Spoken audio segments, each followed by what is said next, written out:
आखिर क्यों दिया राम ने लक्ष्मण को मृत्युदंड। आप लोग सोच में पड़ गए होंगे कि आखिर भगवान श्री राम जो अपने भाई लक्ष्मण से इतना प्रेम करते हैं वो उनको मृत्युदंड कैसे दे सकते हैं। रामायण में एक घटना का वर्णन आता है कि श्री राम को न चाहते हुए भी जान से प्यारे अपने अनुज लक्ष्मण को मृत्युदंड देना पड़ता है।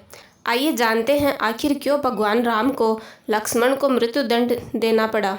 यह घटना उस वक्त की है जब श्री राम लंका विजय करके अयोध्या लौट रहे हैं और अयोध्या के राजा बन जाते हैं। एक दिन यम देवता कोई महत्वपूर्ण चर्चा करने श्री राम के पास आते हैं। चर्चा प्रारंभ करने से पूर्व वो भगवान राम से कहते हैं कि आप जो भी प्रतिज्ञा करते हो उसे पूर्ण करते हो। मैं भी आपसे एक वचन मांगता हूँ कि जब तक मेरे और आपके बीच वार्तालाप चले तो हमारे बीच कोई नहीं आएगा और जो आएगा उसको आपको मृत्यु दंड देना पड़ेगा।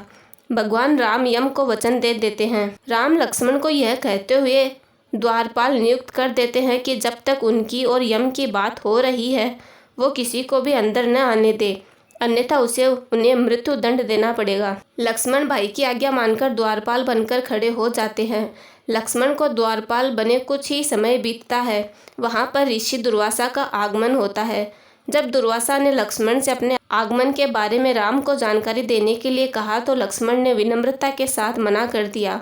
इस पर दुर्वासा क्रोधित हो गए और उन्होंने संपूर्ण अयोध्या को श्राप देने की बात कही। लक्ष्मण समझ गए कि ये एक विकट स्थिति है जिसमें या तो उन्हें रामाज्ञा का उल्लंघन करना होगा या फिर संपूर्ण नगर को ऋषि के श्राप की अग्नि में झोंकना होगा। लक्ष्मण ने शीघ्र ही यह निश्चय कर लिया कि उनको स्वयं का बलिदान देना होगा ताकि वो नगरवासियों को ऋषि के श्राप से बचा सके। उन्होंने भीतर जाकर ऋषि दुर्वासा के आगमन की सूचना दी। भगवान राम ने शीघ्रता से यम के साथ अपनी वार्तालाप समाप्त कर ऋषि दुर्वासा की आवभगत की, परंतु अब श्री राम दुविधा में पड़ गए क्योंकि उन्हें अपने वचन के अनुसार लक्ष्मण को मृत्यु दंड देना था।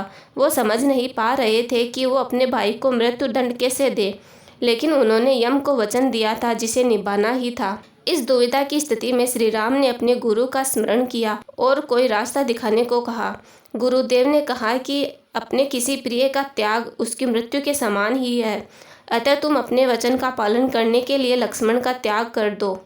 लेकिन जैसे ही लक्ष्मण ने यह सुना तो उन्होंने राम से कहा कि आप भूलकर भी मेरा त्याग नहीं करना। आपसे दूर रहने से तो यह अच्छा है कि मैं आपके वचन की पालना करते हुए मृत्यु को गले लगा लूं।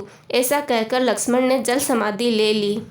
इस प्रकार भगवान श्री राम को न चाहते हुए भी लक्ष्मण को मृत्यु दंड देना पड़ा। आपको यह वीडियो कैसा लगा? अगर अच्छा लगा हो तो प्लीज़ लाइक कीजिए और ऐसे ही अच्छे अच्छे वीडियोज़ के लिए हमारे चैनल को सब्सक्राइब कर लीजिए। धन्यवाद।